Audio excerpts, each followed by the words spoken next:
Welcome to another episode of the Revenue Architects. This podcast is tailored for revenue leaders navigating the evolving landscape of sales, RevOps, and revenue management. Today we have a special guest, Olga Traskova, the VP of Revenue Ops at Birdeye, which is the #1 agentic marketing platform for multi-location brands. Welcome, Olga. Thank you so Welcome, much for Olga. having me here. Jay, Steve, great talking to you. Hey, we're going to go ahead and just jump right in. We'd love to get a little background on how you got into revenue operations, because I know you didn't have a clean path into this. So I would love to hear a little bit about how this became sort of the work of your career. Yeah, for sure. I've been in operations for more than 17 years, pretty much my entire career. I started back in 2007 in marketing. So I'm one of those rare revenue operations professionals that come from the marketing background. From marketing, I transitioned into marketing technology and what used to be called lead generation, demand generation, data management before we landed into what we now call marketing ops. And I spent some time there and organically grew my way and made my way into sales operations and then customer success operations, analytics, pipeline management, go-to-market technology, and eventually what we now know as revenue operations. I've been part of RevOps teams or leading revenue operations teams since 2016. I'm very proud to say that we were one of the first adopters of RevOps, and it's the concept that I believed from the very moment I heard about it, and I love doing it. And if you ask me what I will do in 5 years, I hope I'm going to be doing revenue operations. Excellent. And I'm sure this space is evolving. So I think you're at the right crux of it. You were also the finalist at OpsStars. So congratulations, Ola, and welcome to the podcast. Okay, thank you so much for the recognition. Yeah, that was a surprise, I must say. Okay. Yep, and it's an honor to be a finalist. It's such a huge, massive award in our function. Excellent.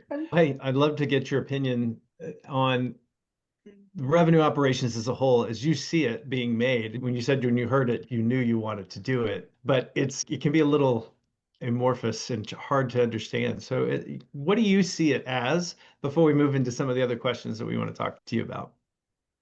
It used to be about breaking down the silos and creating alignment. And I love to say that alignment is our love language and stitching all of the dots together to ensure the flawless operations within the go-to-market. But what the function is evolving into right now is orchestrators.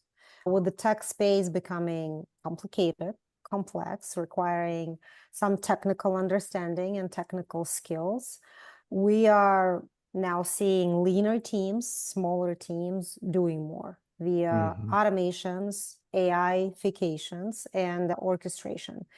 And where I see RevOps evolving in a couple years, or maybe even sooner, thanks to all of the AI tools and apps that we have, is becoming true orchestrators for the go-to-market, from covering the customer journey from the inception of the lead to the renewal, to forecasting, to territory planning, to all of the other aspects. All right. Love that definition. Well, very nice. And you're spot on, actually. That is exactly where RevOps is evolving as our orchestrators of revenue and breaking those silos down. And I'm going to use your thing you said on breaking down the silos is your new love language. I think But alignment is alignment is your love language. I really like the way you said it. And I believe that alignment somewhere was missing, right, in the previous way, because it evolved. I don't think it is anybody's fault. It just evolved the way it is. So I want to jump into and ask you my first question I had in my mind. And it was all about forecasting and forecasting forward. So talk to us about how these top RevOps teams stay ahead of this curve, because forecasting is one of the key aspects of our expectations out of revenue operations team, and how accurate it is, and how are you improving, and how are you predicting which deals will go through, which will not go through. So talk to us about that. Yeah, bringing back the orchestrators piece, right? I think it's about turning chaos into symphony. into creating those predictable daily rituals around your execution. On the RevOps side, on the technicality side, it's the weekly forecast scrubs, pipelines, inspections, standardized templates.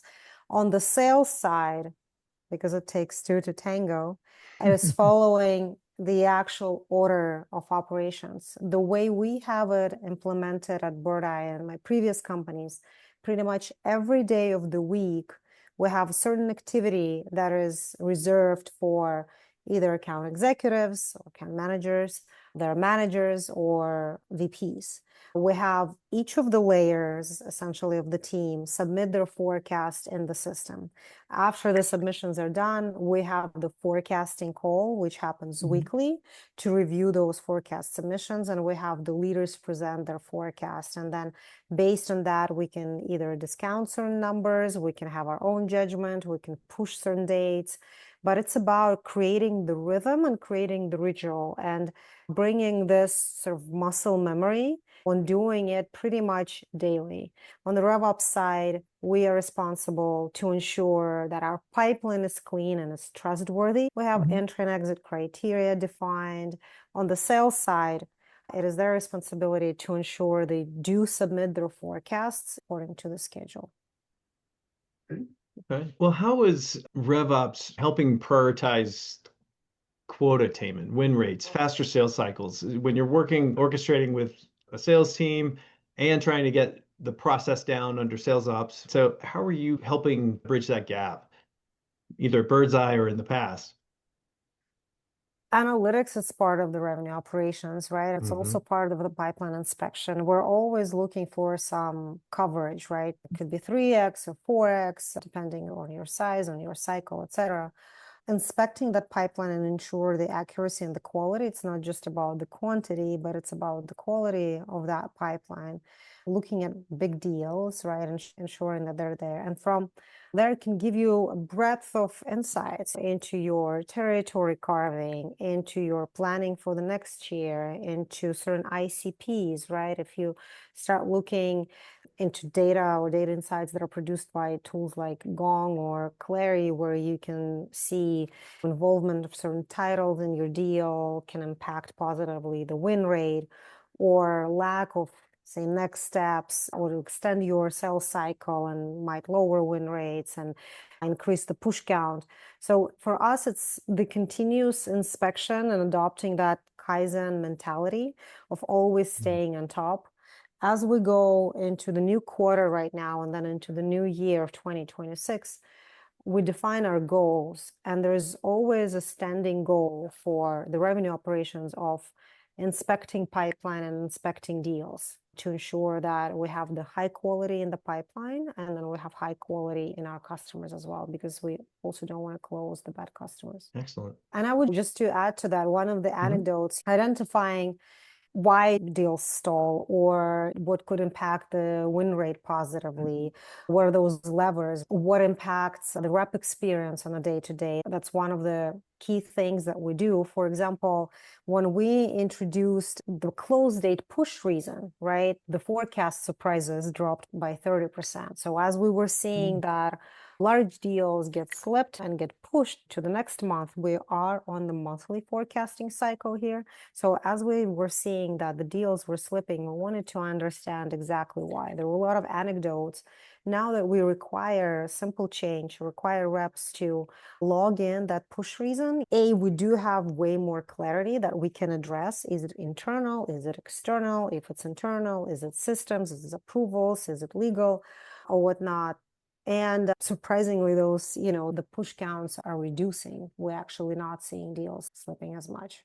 Well, that's interesting. So the idea of you being able to quickly figure out if there's an internal problem gets it to the person or the group of people who could solve that problem building a relationship with a salesperson so that they can reduce that impact in any time in the future because now they built a relationship.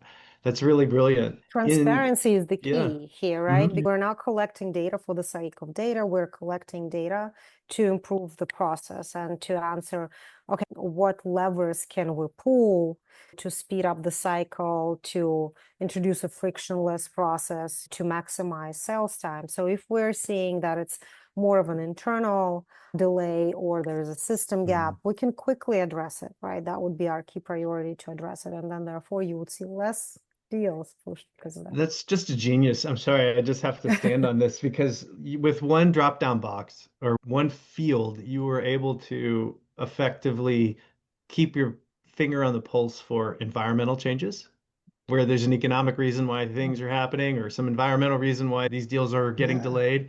You also see what's going on internally because you're getting the voice of the salesperson in one spot. And if it's well managed, which it sounds like you're doing a great job at, it's a high priority. It affects your pipeline, your forecasting, your deal velocity. It's everything with one field. So congrats to you. This is why you're an OpsStar. That's what it is right there. That field itself. Absolutely. So that's our takeaway for the day is go put a field on that. That's brilliant. So thank you for sharing that. That's a great idea. Yeah, and I think you touched upon it, Olga, about the rise of this whole revenue management space. I want to little bit come back to that. And I want to understand, because you said alignment is the love language, right, in your organization. And I really love that statement because it's all about alignment, it's all about orchestration. But I would like to also talk through why do you think companies are really shifting towards a comprehensive revenue cloud strategies, and what implications does that have on deal velocity or margin control, or which are some of the key aspects or metrics that we all track, but individual teams used to track that. Like margin control was all problem of products and it was never problem of sales, whereas deal velocity was always the problem of sales. So talk to us about how this space is evolving and why do you think companies are going towards this strategy? Breaking down silos doesn't only mean breaking down silos within your teams. It also means breaking down silos across your technologies and the systems that you use. Even if you think about it, you have your CRM, then you have your CPQ, then you have your billing, right? Then you have your ERP and some other platforms. Makes sense. And it could be different providers, right? Completely different vendors. Some are even integrated through some middleman sitting there. So you end up battling the sync issues and errors every day. And then think about connecting this landscape ecosystem together when you connect your CRM and your CPQ and your billing in one place. Suddenly you can see the margin, as you said, per deal in real time. Suddenly you can see the full cycle in one place in real time, reduces friction from within your deal desk team, your SalesOps team, and your RevOps team. When implemented properly, you would see the faster quote to cash, integration of pricing and approvals, and streamline. I think the birthday wish from the legal department would be to have a CLM within that as well. To have a functionality to allow for red lines and, customer to our team collaboration. That I think is the missing link there. But that is the whole sort of landscape of true from lead to quote to cash, including all of the internal processes.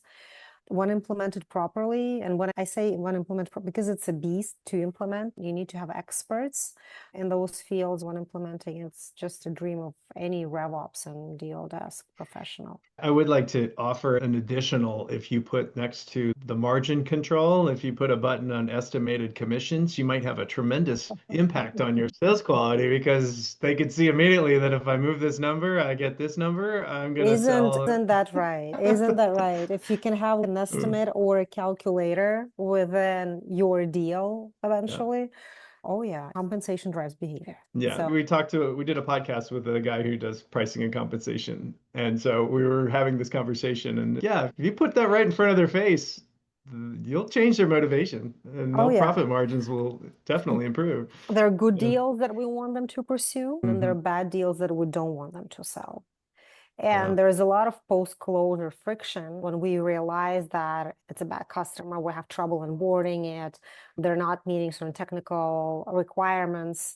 And then there's a back and forth between the implementation team and the sales team and the customer involved. No one wants that. So of course, if you can see that upfront, and there are certain things that we do, right? So we do have deal scoring. We do have deal scoring from essentially the birth of a lead. We can see if it's going to be a high quality deal or low quality deal. And based on that, we're going to have some insights and warnings in our CRM that says you can only say an annual deal, or you can only sell this type of product to this account, to this type of lead. And this should be your talk track.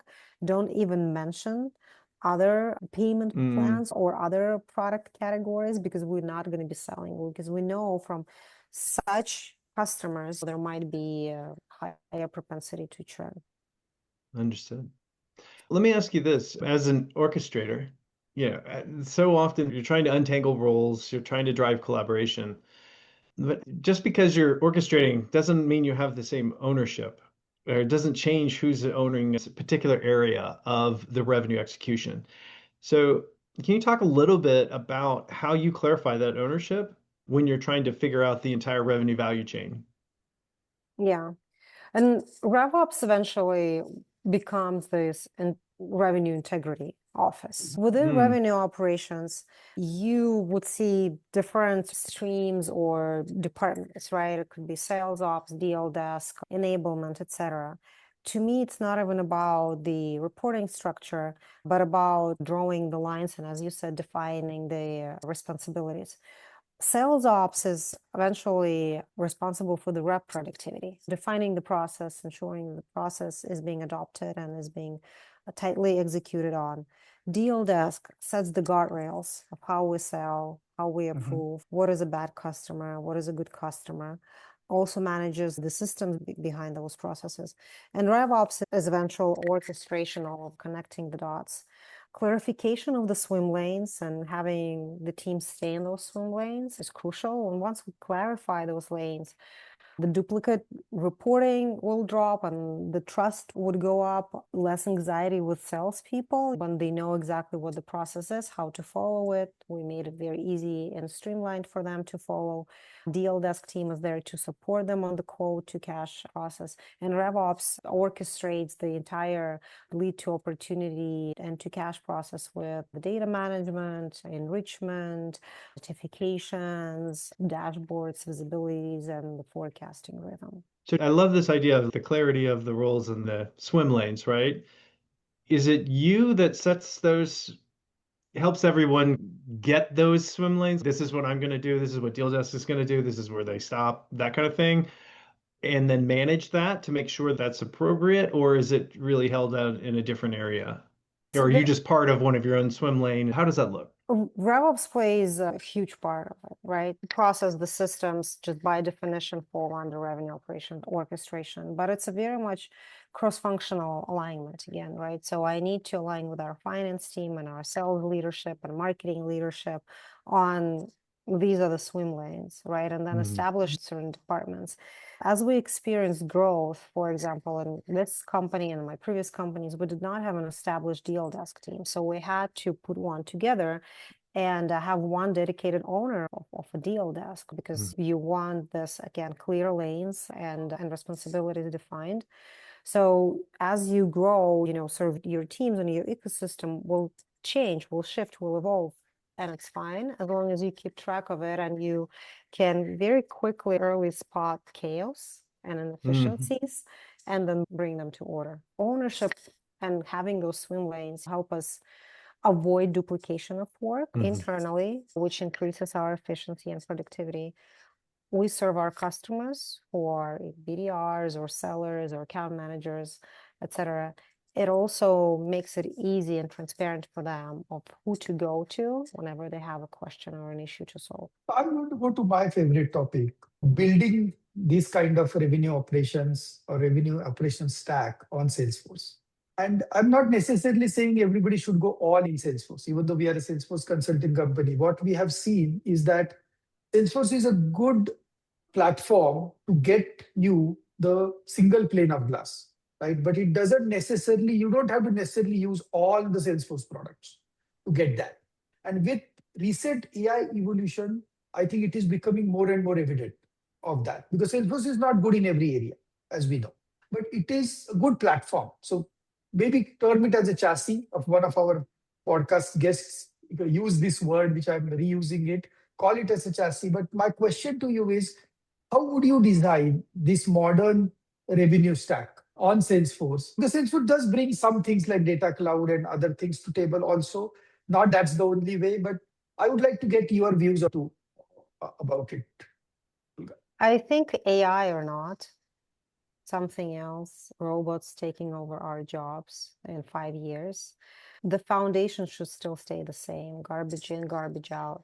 When you build the AI and bring all the fancy tools on top of garbage, that's all you're going to get out of it. So centralization and data trust, I think it remain the core foundational elements of any go-to-market process building, right? Ensure that you have the data that you trust. I like to say that we are not ZoomInfo. We're not in the business of having the cleanest data on earth. We will never get there, but you need to identify what are the key data points that you're tracking, and you need to be very comfortable with them, trust those. Then select your source of truth. That could be a CRM, and then centralize based on that.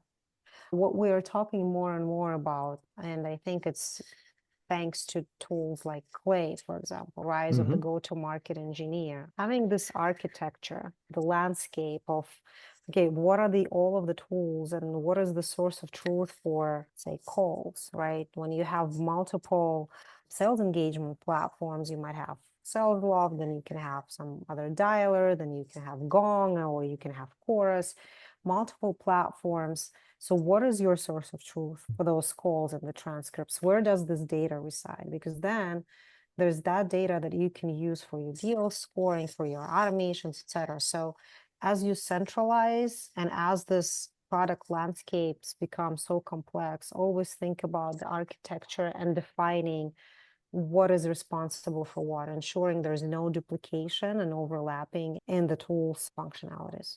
I want to ask though, I know we're coming up on time, but I wanted to ask, what advice would you give for someone trying to become more of a RevOps leader? You had a moment where you were like, oh, this is my feet, this is my family, this is my place. So what is it about, did you advise them? And I guess another part of this would be like, what's the fun of it for you? It's never boring, so it is always fun. By definition, what we said in the beginning is the role is evolving, right? It's still pretty young in human age, but it has went through such tremendous changes. And you can see this role becoming just the core of the go-to-market team and the executive leadership team. Now with AI influence, it's evolving into more of a technical. So there's always continuous sort of learning. You can never stop. I have never hit a wall, right? There's always things you can learn, do, improve on within your ecosystem of processes and tools and analytics, et cetera. There's always some good nuggets that you can look at. So that's why it's fun, and that's why I immediately believed in that and I stayed in it. I think curiosity is one of the sort of key personality traits to get us going here, asking what if and questioning the status quo and questioning every statement that a sales leader or any other go-to-market leader brings your way. And when they're saying, no, we cannot go into this market or this territory is not a fit for us, let me see. Let me take a step back and let me prove this with data. Let me look into our historicals. Let me benchmark this. That's what actually allows you to grow, because as you're going to be untangling and answering those sorts of questions, you will, same as I did, move from your marketing ops into pipeline analytics, into sales process management. As you understand more and more of it, then you go and analyze churn. And that's a huge, I don't want to say black box, but that's a huge box all of a sudden that you open up, right? A chest of churn codes and types of customers and this and that and sentiments that CS people provide. Just being curious and questioning the common belief, I think, within your organization lets you grow. And then always speak up. We have a lot of knowledge and we usually just sit on that knowledge and we Yeah, speak up true. only where asked. So Mm, speak up. If you're seeing inefficiencies in your quote to cash, if you're seeing that why all of a sudden we're approving deals with 70% discount in the last day of the quarter, like things like we have a breadth of knowledge because we oversee the entire cycle. Now we all of a sudden MQL event registrants, and then of course you see your conversions and from SQL down the line dropping. So you observe all of that, so you have to speak up, and that's how you also get that seat on the table. Oh, Thank you, excellent. Olga. Thank you so much. But I also want to flip this question a little differently and ask a different advice question to you because you have tons of knowledge in building a RevOps team. So Yeah. if someone or in some company, if they're thinking about transforming their RevOps, what framework they should follow and what are the key elements they should really look at and how should they go about it? What would be your advice on that? To me, at the end of the day, it falls down into three categories. It's the process. It's one Mhm. customer journey. So why break it down and create the silos within revenue operations? Why do Okay. we need to have marketing, sales, customer success, ops, people or departments? And then you create the silo, you were supposed to break it down, but then we're breaking down that process. And usually there is some friction within the teams as well. So to me, it's one process. It doesn't matter. It's the same customer journey. It's continuous loop or a bow tie. Doesn't matter what figure you select. It's one thing, it's one process. Now with the introduction of buying groups, it becomes even more complex and more nuanced. So it makes sense to have one team own it, go to market operations, continuous sales journey, customer Okay. process. Now, clay or not, the direction is clear. This is the path. We're going to have more complex tools that require technical skills and understanding, not just of business, but also vibe coding, if you want, being able to connect a bunch of smaller apps into one cohesive architecture. So go-to-market engineers, I know it was brought into life by Clay, but I think it's here to stay. That's another sort of stream. These are your technical people that rethink your status quo on tools. We're going into 2026. There have been 0 CROs that have an experience of being CRO in 2026. What I want to say is the world is evolving. We don't know what's ahead of us, but we know it's not what it used to be. It's changing very fast. So I want to question every sales loft, I'm sorry, Zoom Info, I'm sorry, all of those outreaches and LinkedIn sales navigators that we've lived on in the past 15 years. We cannot be selling in 2026 as we were selling in 2005. So everything needs to sort of be questioned. Is there a better way to do it now? More cost efficient way, more automated way. So these are my go-to-market engineers. They're not just like technical people. They're people with a lot of curiosity. And then the third stream is enablement for team, for us to deliver the message to the sales teams, to our sellers, as we identify these inefficiencies on the go-to-market operations, as we identify that we need to run better discoveries, that we need to spend more time qualifying, that deals are slipping because we're all of that with the tools and the process needs to be brought up. It only works when it's a one cohesive team that operates in the same motion, and we need to be appreciative of one another, which I think is important.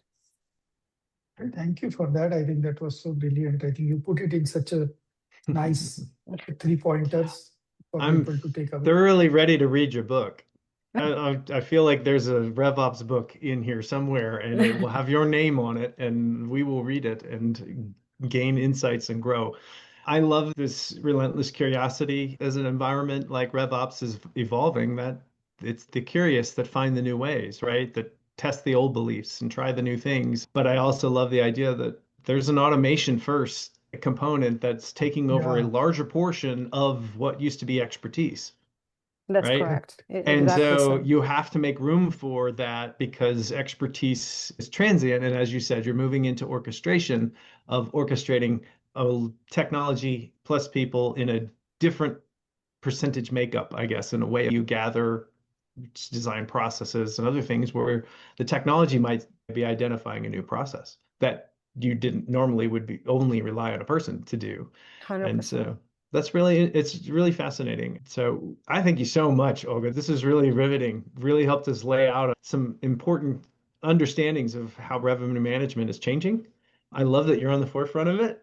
And I'm thrilled that, we wish you the best at OpsStars. And Oh, yeah. yeah, we'll read your book. Oh, I'll send you a copy when I publish one. Oh, I want it signed. I want it signed. Yeah. Are you implementing the push reason tomorrow, or the drop down in your Oh my CRM? goodness. That's yeah. Now, actually, what's interesting is one of the things we did is we called someone to get feedback for some reason. And it was one of the best things we did was getting clarified reasons of why or why not. And that makes a big difference. And Yeah. Oh, yeah. having the conversation actually might have created more opportunity.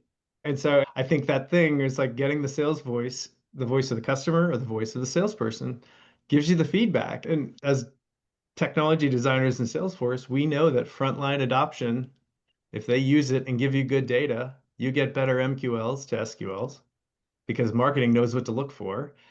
You get better sales ops because you know what the process is working and what's not. You get better revenue management and margin control because you can set the right kind of deal desk parameters and guidelines.